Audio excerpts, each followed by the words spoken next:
no ano de 2019, no segundo semestre, nós percebemos que os problemas eram muito mais complexos do que parecia no primeiro momento. É muito fácil a gente, às vezes, tem muitas pessoas que dão soluções para as coisas olhando para uma única perspectiva. Quando você começa a enxergar o problema com a profundidade que ele requer, olhar para os problemas com todos os ângulos com os quais se deve enxergá-lo, você começa a ver coisas que muitas vezes as pessoas não enxergam. Esse VLT, por exemplo, tinha 8 ações na justiça que tinham que ser analisadas. Esse VLT, ele tinha, e tem uma ação na justiça, dentre essas, que foi motivada pela rescisão contratual com o consórcio VLT, que eram os responsáveis pelo fornecimento dos equipamentos e execução da obra. E a rescisão desse contrato, ela se deu por prática de corrupção por essas empresas com agentes públicos, os quais já foram, inclusive, objeto de delações premiadas e de comprovações na justiça. Essa rescisão foi questionada aqui no Tribunal de Justiça, a empresa perdeu, foi questionada no Superior Tribunal de Justiça, o consórcio perdeu, portanto, essa rescisão contratual ela já está transitada em julgado. Ou seja, o Estado de Mato Grosso não tem mais contrato com a CAF, que é a fabricante desses carros e equipamentos, assim como a CR Almeida, que era responsável dentro do consórcio pela execução das obras. Depois de muitos estudos, o ano passado e esse ano, o ano passado nós não terminamos por diversos motivos. Esse ano nós avançamos mais, contratamos uma atualização de todos os estudos técnicos já feitos, que alguns eram datados de 2014, 2016, eles foram atualizados. Utilizamos uma parte do estudo feito pela KPMG, junto com a Secretaria Nacional de Mobilidade Urbana, nós sintetizamos e agora, ao final, uma outra empresa consolidou. Nós temos mais de 1.400 páginas de documentos técnicos, de estudos que estão anexados, que subsidiou a nossa decisão.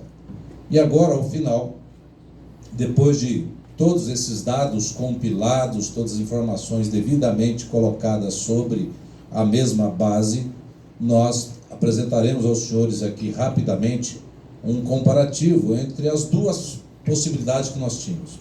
Primeiro, de concluir o VLT. Segundo, de mudar e retornar o modal para um BRT, que era inclusive a decisão inicial quando se resolveu fazer a implantação deste modal aqui na cidade de Cuiabá e Várzea Grande.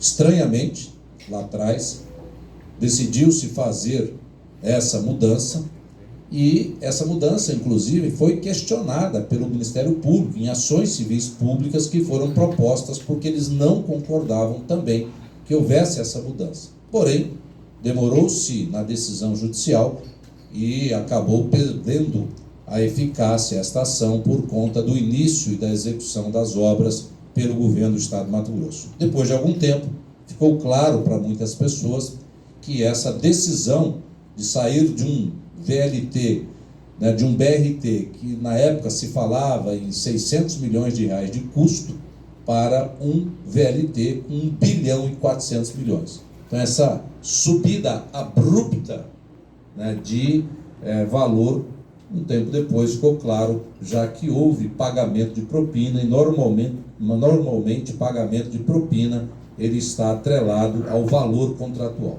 Como os gestores públicos naquela época provavelmente tinham este interesse, houve então essa mudança de modal, porque nunca foi apresentado nenhum argumento técnico, consistente, honesto e detalhado que fundamentasse essa mudança, a não ser esta que foi revelada tempos posteriores pelo pagamento de propina pelo consórcio para agentes públicos.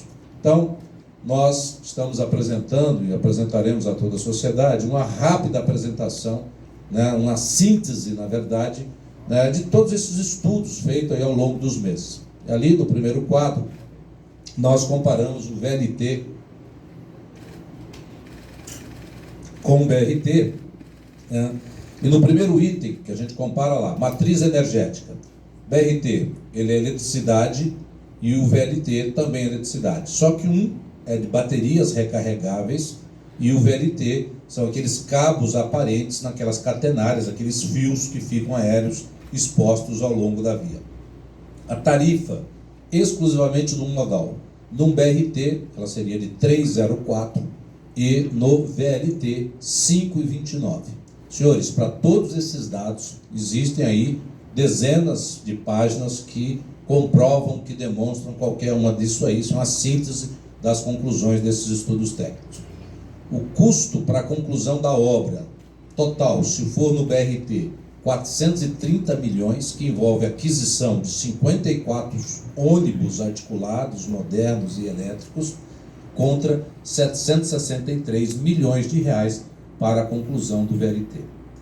Tempo de implantação, BRT 24 meses, a partir da hora de serviço, VLT 48 meses, incluindo aí a preparação de um eventual PPP.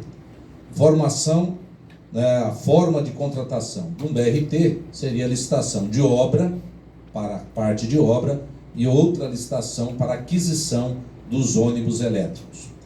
O VLT, nós teríamos que primeiro resolver um imbróglio gigante na contratação de fabricantes, já que o atual fabricante desses equipamentos, que é importado, ele foi declarado inidôneo. É uma empresa inidônea. Empresa inidônea, o poder público não pode contratar com essas empresas. Então isso seria um problema gigante para uma eventual retomada dessas obras, porque é um equipamento de fabricação exclusiva, uma certa tecnologia. Nós teríamos muita dificuldade, por isso um tempo muito maior para a formatação de soluções, tanto jurídicas quanto no campo prático, para estes problemas apresentados em função dessa tecnologia ser de domínio de uma empresa. O tempo para a publicação do edital de licitação de obras, no caso do BRT, maio de 21, e a gente estima para o VLT, junho de 22. Próximo. O risco para a implantação do modal. O BRT é menor e o VLT é maior. Isso daí é uma matriz de risco que foi feita pelo GT, Mobilidade Urbana, que foi constituído, aquele grupo de trabalho constituído ano passado com a participação de membros do governo do Estado de Mato Grosso, membros do governo federal e da Caixa Econômica. E lá tem uma matriz de risco onde aponta que o BRT tem riscos menores. E além de ter riscos menores, os riscos apontados lá, eles podem ser resolvidos, podem ser mitigados, enquanto que alguns dos riscos do VLT, alguns deles não podem ser resolvidos, eles terão que ser suportados. Por exemplo, a necessidade maior de subsídio no VLT, o poder público vai ter que colocar muito mais dinheiro para subsidiar o VLT ao longo dos próximos anos, das próximas décadas, do que o VLT, porque como o BRT tem um custo de tarifa menor, ao longo dos anos não será necessário tamanhos subsídios quanto seria na implantação de um VLT. Conflito regulatório entre os municípios, o Estado e os operadores. No BRT é um conflito baixo. Por quê? Porque o sistema de ônibus elétricos, eles poderão ser facilmente incorporados ao município, ao patrimônio do município, e isso incorporado ao sistema de concessão já vigente, com baixo risco de complexidade nesta incorporação. Ao passo que o VLT é um sistema que é operado por gente especializada, que não é hoje a competência e nem o objeto do contrato de concessão que existe tanto em Cuiabá como em Várzea Grande. Então, esse marco regulatório teria que ser amplamente discutido, se envolveria agência, envolveria planos de mobilidades que teriam que ser feitos tanto no município de Cuiabá como Várzea Grande, como da região metropolitana. Então, esse marco regulatório, eles seriam de difícil execução, demoraria um tempo, por isso que a solução VLT, ela seria muito mais demorada. Possibilidade de ampliação da rede. No BRT, ela é mais fácil, no VLT é mais difícil. Por quê? Ampliar um BRT é simplesmente você construir 2, 3, 5 quilômetros a mais de vias exclusivas, que é uma obra de fácil execução, tem dezenas de empresas aqui em Mato Grosso que fazem esse tipo de obra, ao passo que não envolve sistemas complexos, ao passo que o VLT é a implantação de trilhos, sistemas exclusivos da CAF, nós ficaríamos numa alta dependência para fazer estas ampliações. Por exemplo, está previsto aqui na Avenida do CPA que a linha exclusiva, tanto de BRT ou de VLT, ela vá no primeiro momento até o final da avenida. Se daqui 5, 10 anos nós quisermos ampliar isso, levando até o final, lá na região do 1º de março, né, nós poderíamos fazer isso no BRT com muita facilidade, era ampliar essa via e colocar mais alguns ônibus, já que ela ficou mais extensa. Se for um VLT, a complexidade é gigante, tem que importar trilho, tem que importar equipamentos exclusivos dessa empresa CAF, então tudo isso demandaria uma solução mais complexa ao longo dos anos para ampliar o sistema de transporte coletivo aqui em Cuiabá e Várzea Grande. O número de veículos necessário são 54 no BRT, já incluindo 4 ônibus de reserva, e no VLT, 29, já incluindo 3 de reserva. Observe aí, senhores, um dado extremamente interessante. Todos os estudos técnicos feitos, tanto pela KPMG lá atrás, quanto pela consultoria oficina que nós contratamos agora, ou seja, 2 estudos técnicos, apontam com clareza que o Estado de Mato Grosso comprou 11 VLT a mais do que nós precisávamos para rodar o sistema. 11. E o preço daquilo não é nada barato. Ou seja, se nós colocássemos para rodar esses VLTs, ficaria 11 parado, porque não há necessidade, mesmo no horário de pico, de ter os 40 carros que eles compraram. Então nós ficaríamos aí com 11 daqueles bichinhos lá, que custam uma fortuna cada um, parados à disposição, sem nenhuma utilização. Número de passageiros transportados por dia. O BRT transporta 155 mil, sendo que o VLT transportaria 118 mil nessas linhas. Por que disso? Porque o BRT ele tem mais flexibilidade e será possível fazer alguns ajustes na rota. Vou dar como exemplo. Hoje o VLT ele passa pela Avenida da FEB e vai até o aeroporto e volta. Ali naquela região do aeroporto, é uma baixa região de originação e destino de passageiro. Ao passo que o BRT, ele vai subir ali a Felinto Miller ou a Couto Magalhães e vai retornar ou por uma ou por outra, naquelas 2 avenidas, passando numa região que tem uma demanda de passageiro muito maior do que simplesmente passar na frente do aeroporto. Um outro exemplo, o BRT ele vai ser possível, talvez, um ônibus vir pelo corredor, subir a Getúlio Vargas e até o Trevo de Santa Rosa e retornar, né, novamente, entregando e pegando o passageiro também numa região de Cuiabá que tem uma demanda muito maior, né, por passageiro, tanto na origem quanto no destino. Então isso faz com que esse modal BRT ele tenha uma capacidade de transporte maior pela flexibilidade que ele apresenta. Velocidade, o BRT 25 km por hora, enquanto que o VLT 21 é mais rápido, e essa rapidez ela se dá por conta de que, né, o VLT ele exige que cada carro ele obrigatoriamente ele vai parar em todas as estações, tá? Por conta do sistema, não tem como cruzar, né, ali um carro que está na mesma direção, cruzar com outro carro, né? Se tem um na frente, ele tem que ir parando, mesmo que não tenha passageiro do ponto, mesmo que tenha ninguém para subir, mesmo que tenha ninguém para descer, ele obrigatoriamente para naquela estação, porque o sistema assim o exige, porque não existe ponto de ultrapassagem entre um carro e outro. Já o BRT, ele permite isso, que tenha ônibus BRT que comece do bairro e só comece a deixar passageiro a partir de um determinado ponto na região central.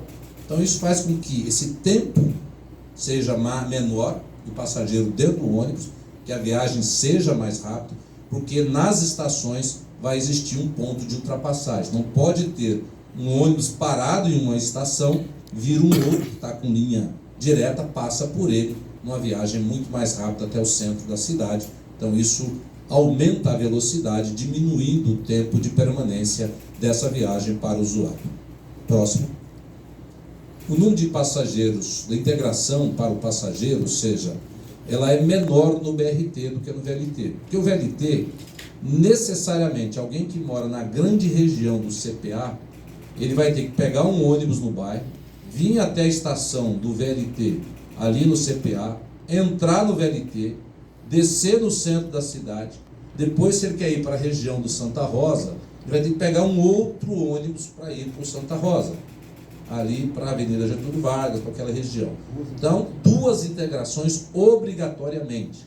Ao passo que o BRT, como ele permite a compatibilização, permite a utilização da sua linha exclusiva por ônibus convencionais, vão existir alguns casos, ou até muitos casos, que vai ser possível as pessoas vindo do bairro, pegar um pouco essa estação, essa linha central, sair dela e ir para outro bairro, ou seja, cruzar pela linha do BRT sem que haja necessidade de integração. Então, o número de integração para o passageiro será menor, e quanto menor o número de integração, mais rápido e menos tempo ele gasta na viagem.